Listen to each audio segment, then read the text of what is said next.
네, 오늘 함께해 주실 두 분 소개해드리죠. 임세은 전 청와대 부대변인, 김재섭 국민의힘 도봉갑 당협위원장 나오셨습니다. 안녕하십니까? 예, 어서 오십시오. 네, 김현숙 여가부 장관이 어제 국회 여가위에서 전체회의에서 나름 곤혹을 치렀습니다. 여러 현안에 대해서 입장을 번복하거나 마땅한 개획안을 못 내놨기 때문인데 어떤 점들이 논쟁을 부추겼는지 한번 살펴보겠습니다. 자, 먼저 버터나이프 크루 사업이 논란인데요. 버터나이프 크루 사업이란 지난 2019년부터 진행해온 청년 성평등 문화 추진단 사업이죠. 그동안 여성가족부는 캠페인, 또 콘텐츠 제작 등을 지원해 왔었는데요. 문제는 이 사업 중단 과정에 있습니다. 자, 김현숙 여가부 장관이 지난 6월 30일에는 청년들의 역량을 충분하게 발휘할 수 있도록 버터나이프 크루를 적극 지원하겠다 이렇게 얘기했는데요. 지난달이었죠. 4일에 권성동 국민의힘 원내대표가 여가부 장관에게 전화해서 사업의 문제점을 전달했다 이렇게 얘기했습니다. 그러고 나니까 톤과 말이 바뀌었죠. 전화를 받고 살펴보니 구성원, 비중 등의 문제가 있더라 이렇게 얘기가 바뀌었습니다. 김 장관은 남성들의 참여율이 저조하다는 이유로 버터나이프 크루 전면 재검토를 넘어서 사업 폐지 뜻을 공개적으로 밝혔는데요. 그러면서 과거 발언은 장관으로서 사업을 잘 모르고 한 말이다 이렇게까지 얘기했습니다. 자, 김재섭 위원장님, 이 김현수 장관 발언 어떻게 보십니까? 그러니까 그 버터나이프 크루 사업의 피상적인 그 내용만 보신 것 같아요. 네. 초반에. 그러다 보니까 이게 저도 이제 내용을 찾아보게 되니까 청년 성평등 문화를 추진하는 그런 사업인데 이렇게만 보면 이거는 좀 괜찮은 사업이다라고 착각할 수도 있죠. 아마 김 장관이 그런 식으로 이 사업의 내용들을 제대로 이해하지 못한 부분이 있지 않았나라고 생각이 됩니다. 그러나 이 내용들을 조금 더 구체적으로 들여다보게 되면 사실은 좀 납득하기 어려운 부분들이 분명히 있거든요. 비혼 여성들의 페미니즘 연극이라든지 사실은 이게 성평등이라고 볼 여지가 많지 않은 내용들이 이 사업에서 예산으로서 쓰이고 있다는 것을 권성동 원내대표께서 지적을 하신 것 같고 거기에 대해서 나중에 사후적으로 이 사업의 내용들을 꼼꼼하게 살펴보신 것 같습니다. 사실은 이런 사업 목적만 얼핏 보기에는 이런 구체적인 내용들은 다 몰랐었던 것 같고 사후에라도 이런 식으로 좀 검토를 하고 나서 이 사업의 폐지를 결정했다라고 하는 것은 국정 운영 기조에도 잘 맞는 방침으로 선회한 것이 아닌가라고 저는 생각이 됩니다. 예, 잘 들여다보지 못했다가 잘 들여다보니까 이건 좀 맞지 않는 것 같다 이렇게 입장이 바뀌었다. 자, 권성동 원내대표는 해당 사업이 소위 이념을 내세워서 세금을 받아가는 사업 또는 페미니즘에 경도된 사업이다 이렇게 얘기를 했는데 임세은 대변인 동의하십니까? 저는 동의하지 못하겠고요. 권성동 원내대표가 이제 그동안 국민의힘에서도 이준석 대표와 윤석열 대통령 후보 시절에서부터 여성가족부 폐지를 이제 제1공약처럼 이야기하면서 뭔가 여성가족부가 되게 죄악시 됐던 경우가 있습니다. 근데 여성가족부가 그동안 있는 동안에 물론 굉장히 부처 평가도 좋지 않았던 면도 있고 여러 가지 여성 삶에 얼마나 개선했냐는 문제의식은 있는 건 맞지만 마치 모든 사업 자체를 이렇게 페미니즘이다 아니다로 딱 이분적으로 만들어서 이거를 이 사업 자체를 이렇게 부정하는 것은 저는 그건 좀 바람직하지 않다고 생각합니다. 그리고 이미 이제 이 사업이 사기까지 이제 진행이 된 것이고 김현숙 장관께서도 사기 출범식에 나가셔서 앞으로도 적극 지원하겠다고 얘기를 했었는데 하루아침에 권성동 원내대표의 이 전화 한 통화만으로 갑자기 모든 게 뒤바뀌어 버린 거죠. 그래서 이 아까 말씀하신 부분에서 사업 내용이 이른바 좀 너무 치우친 경향이 여러 가지 사업이 그 청년들이 여러 가지 공모했던 사업들을 수십 개 하다 보니까 그 안에는 물론 조금 좀 극단적인 페미니즘에 이렇게 된 경우도 있을 것이고요. 여러 가지 다양성이 있는데 1인 가구 문제라던가 그리고 청년 우울증 관련된 사업 등도 있습니다. 살펴보면은 반드시 이게 페미니즘에 이렇게 경도된 사업은 아니다라고 저희는 보여지고요. 그래서 권성동 원내대표께서 항상 이 모든 여가부에 대해서 모든 것을 폐지를 위해서 너무 이렇게 부정적으로 보는 시선이 좀 있는 것 같다고 저는 생각합니다. 예, 그렇군요. 자, 비단 이 버터나이프 크루 사업 외에도 인하대 성폭행 사건에 대한 장관의 인식도 논쟁을 부추겼죠. 이 논쟁에도 김현숙 장관의 발언이 먼저 단초가 됐습니다. 지난달 24일에는 인하대 추락 사망 사건은 남녀의 문제가 아닌 학생 안전의 문제다. 여성 폭력이 아니다. 이렇게 얘기했는데요. 어제는 여성에 대한 폭력이라고 정정하겠다. 이렇게 또 말을 바꿨습니다. 여성 폭력은 아니라고 했던 건 해당 사건의 뭐 젠더 갈등, 성별 간 갈등의 문제로 단순히 치우쳐지고 또 비화되는 그것을 막기 위해서 바라보지 말라는 취지였다는 게 김 장관 해명인데 적절한지는 모르겠습니다. 자, 임세은 대변인 어떻게 보셨어요? 뭐 안타까운 일인 거죠. 어쨌든 강간 치사 사건이 이제 네. 일어난 것이고 그 여성이 이제 폭력에 노출되었던 확률은 훨씬 더 많았고 그리고 성폭행에 대해서 여성의 비율이 98%에 이를 만큼 예. 이른바 이제 성범죄다 하면은 여성이 피해자인 경우가 많기 때문에 이제 주로 이제 여성을 상정하긴 하죠.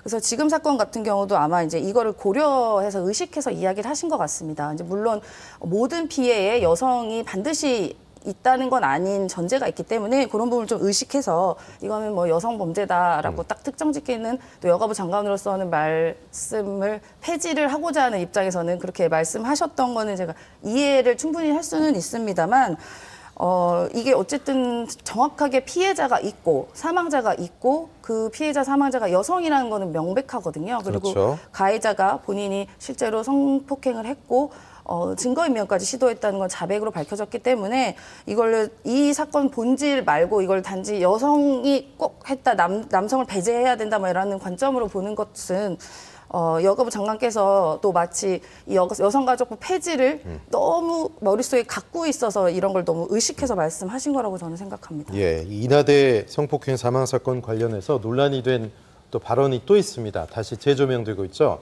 지난달 24일에는 이나대 성폭력 사건은 안전 문제이기 전에 사회 곳곳에 뿌리박힌 성폭력의 문제다. 디지털 성범죄 피해자 지원센터 내 남성 피해자의 비율이 20%가 넘는다. 이렇게 얘기했습니다. 20%가 남성이면 80%는 여성이라는 뜻인데 뭐 김 장관은 남성이 0%여야 한다는 거냐 아니면 뭐 여성 피해자 80%가 적다는 거냐 이런 비판도 받았습니다. 김재섭 위원장 어떻게 보십니까? 제가 김영숙 장관의 말을 새기는 것은 저 20% 그러니까 남자가 0%가 돼야 된다는 말보다는 그 전에 여가부의 어떤 성평등 정책이라고 하는 것이 그다음에 성교육 정책이라고 하는 것이 사실 남성을 잠재적 가해자로 상정을 해놓고 교육을 하는 문제들이 있었거든요. 예. 그러다 보니까 남성들 입장에서도 굉장히 불편하고 불쾌한 부분이 있었을 겁니다. 자기는 전혀 그런 의사가 없는데 내가 갑자기 어떤 성폭력의 가해자, 잠재적 가해자인 것처럼 취급을 받는 것 자체가 사실은 그것도 맞지 않는 내용이거든요. 과거에 여성가족부에서 내놨던 교육 자료라고 하는 것이 그런 식으로 나왔다 그러면 거기에 대해서는 문제의식을 가질 필요가 있다고 생각합니다. 그래서 이 20%라는 말 자체가 적절했다고 보지는 않지만은 적어도 남성을 일방적으로 성폭력의 가해자로서 취급하는 것은 옳지 않다. 적어도 어떤 부분에 있어서는 남성도 피해자가 될 수 있다라는 말을 하고 싶었던 것 같아요. 예, 제 생각에는. 예. 그런 의미에서 이런 좀 실수가 섞인 말들이 나온 게 아닌가라고 싶고 앞서 주신 말씀대로 뭐 여성의 성폭력 이렇게가 말씀을 주셨는데 실제로 뭐 여성들이 이제 성폭력의 피해자로서 그 많은 비율을 차지하고 있는 것이 사실입니다. 반면에 또 다른 사망 원인들을 찾아보면 예를 들면 육체 노동을 하다가 사망하시는 분들은 압도적으로 또 남성들이 많고 어떤 범죄나 어떤 사고의 유형에 따라서 그 성별의 대상들이 많고 적은 것은 조금 이 보편적인 현상들이거든요. 이런 것들에 대한 문제의식을 정확하게 파악하고 이것을 남성, 여성으로 볼 것이 아니라 구조적인 문제로서 어떻게 해야 이런 범죄들이 사라지고 어떻게 해야 이런 사고들이 없어져야 될지에 대한 어떤 총체적인 접근이 필요하다. 저는 이제 그렇게 새기고 있고요. 네. 발언 자체가 뭐 국민들의 눈높이에 맞았다고 생각하지는 않습니다. 예, 뭐 말 자체가 아다르고 어다른 거기 때문에 뭐 진위가 왜곡되는 발언이 자꾸 이렇게 나오는 것은 바람직하지 않다. 본인 설명이 그렇다 하더라도 그런 생각이 들고요. 자, 무엇보다 논쟁이 된 사안은 여가부의 폐지와 개편 방향에 대한 건데요. 윤 대통령 공약이기도 했죠. 여가부 폐지, 이른바 2대 남들의 열렬한 지지를 받았었는데 이 문제에 대해서 어제 국회에서 오간 대화를 좀 소개해 드릴게요. 여가부 폐지는 국회에서 논의할 것이다. 이렇게 김현숙 장관이 얘기했습니다. 한준호 민주당 의원은 부처를 폐지하겠다는 장관과 무슨 정책을 논하나 여가부 폐지를 위해 장관이 임명됐나? 이렇게 물었더니 네, 심플하게 그렇다고 답했습니다. 자, 뭐 입장을 번복하고 말을 좀 수정한 앞선 발언들과는 다르게 확실하게 얘기를 했기 때문에 상대 의원이 오히려 좀 당황했는데 글쎄요. 문제는 이 여가부 폐지의 로드맵과 좀 철저한 고민 이런 것들이 있나 하는 걱정도 있고 또 여소야대 국회이기 때문에 이게 과연 잘 해결이 될까 이런 생각도 들고요. 또 업무 보고 때는 이 김 장관 별도로 이 문제에 대해서 대통령한테 얘기한 게 없잖아요. 이게 사실 이제 그 여가부가 폐지되려면 국회 동의를 받을 수밖에 없습니다. 그렇죠. 정부조직법을 개편을 해야 되기 때문에 이제 국회 동의를 받기 전에 사실은 지금 압도적인 다수석을 차지하고 있는 것이 야당이기 때문에 야당의 동의를 얻어야 되지만 그 전에 정부나 여당 차원에서 할 수 있는 것은 조직 평가 같은 것들을 해낼 수 예. 있습니다. 그래서 실제로 문제가 있는 부분들을 우리가 구체적인 자료로서 제시하고 거기에 대해서 야당에 설명하고 야당의 동의를 얻는 방식으로 해서 정부조직법 개편을 해나갈 수가 있거든요. 근데 아직까지는 우리가 여가부 폐지의 공약은 걸었지만 거기에 대한 구체적인 스텝 하나는 충분히 이루어지지 않은 것으로 그렇죠. 보이고 있습니다. 그래서 폐지 자체는 분명한 내용이지만 그러면 민주당이 동의를 해주든 안 해주든 우리는 우리 나름대로 여가부의 조직 평가, 그간에 있었던 사업들에 대한 총체적인 결과물 보고 이런 것들을 좀 구체적으로 할 필요가 좀 있었는데 예. 그런 그 여가부 장관의 어떤 저런 호언 장담에 비해 그에 수반하는 미시적이고 구체적인 어떤 행동들은 좀 부족하지 않았나 생각은 듭니다. 예. 지금 여가부가 폐지되는 것과는 별개로 이 여가부의 그동안의 기능 그리고 역할은 유지될 거다. 이게 김 장관 설명이었는데 어제 국회에서 개편 방향이나 시점도 못 내놨다는 지적이 나왔죠.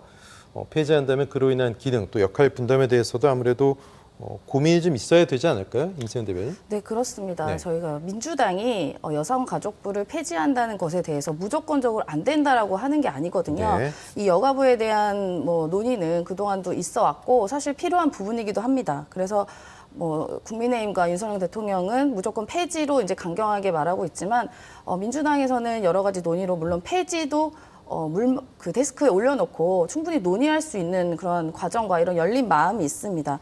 그리고 지금 말씀하신 것처럼 여가부가 단순히 그런 여성의 그런 평등 문제나 마치 페미니즘처럼 몰아가는 것만이 아니라 실제로 이렇게 청소년이나 가족에 대한 이런 예산이 실제 예산 중에 약 70% 이상을 차지할 만큼 사실상 이런 가족, 돌봄, 청소년 영역 이런 부분이 훨씬 더 크게 차지하고 있거든요. 그리고 법적으로 2022년 예산 같은 경우에는 이러한 사업 등이 무조건 다 반영을 해야 됩니다. 어느 부처에서든 가져가야 될 것이고요. 그렇기 때문에 이제 그동안의 여가부의 이런 효용성에 대해서 문제가 있었다면 그런 부분까지 포함해서 그 여가부 장관께서 긴 로드맵을 갖고 가셔야 되는데 지금 사실 언제 무엇을 할 거고 언제 무슨 일을 할 거고 회의를 했는데 전문가가 누군지도 모르고 무슨 회의가 있었는지 회의록이 뭔지조차 지금 파악을 하지 못하고 있지 않습니까? 그런 부분에 대해서 저희가 어쨌든 부처 장관이 무조건 폐지만 하겠다라고 단순히 네 이렇게 명료하게 이야기하는 것보단 예. 이런 이유로 폐지를 하는데 도와주십시오 하면 민주당에서도 그런 게 효용적이라고 느끼면 당연히 이런 부분을 검토할 수 있는 부분이라고 저는 생각하거든요. 예. 이러다가 잘못해서 급하게 추진하다 졸속 정책이 나오면 또 국민들만 골탕을 먹는 건데 글쎄요. 김재섭 위원장께서는 김현숙 장관을 여가부 장관으로 발탁한 이유 사실 조세와 연금 전문가로 알려졌는데 뭐라고 보십니까? 이제 이 김현숙 장관 같은 경우에는 박근혜 정부 때 고용복지수석 비서관을 했었고 네. 말씀 주신 대로 조세랑 연금 전문가로 알려져 있는데 이제 여가부의 문제를 여성의 문제로만 치부하게 되면 그리고 여성의 문제로만 한정하게 되면 문제를 제대로 못 푼다고 저는 예. 생각이 됩니다. 이 여성이 만약에 우리 사회에서 구조적인 그 성차별을 겪고 있다라고 하면 그것은 굉장히 복잡한 다차원의 방정식인 것이거든요. 사회 구조적인 문제들뿐만 아니라 연금이라든지 고용이라든지 노동이라든지 이런 여러 가지 복합적인 문제들이 포함된 상태에서 여성들의 문제를 다뤄야 되는 것이지 여성학만 전공했다고 해서 여성 문제를 풀 수 있는 건 아니라고 봅니다. 그런 의미에서 다양한 어떤 이 고용복지라든지 조세, 연금, 다양한 경제 전반에 관한 이해도가 높은 분께서 아마 이 여가부에 대한 조금 더 진취적인 정책들을 만들라는 그런 그 뜻이 숨어져 있지 않나라고 생각이 되고 마침 보니까 또 19대 국회의원을 하면서 그러니까 여가위를 하셨더라고요. 그래서 이런 부분에 대한 이해도도 충분히 있는 걸로 저는 사료가 되고 그런 것들이 종합적으로 고려돼서 장관으로서 임명된 것이 아닌가라고 생각이 됩니다. 예.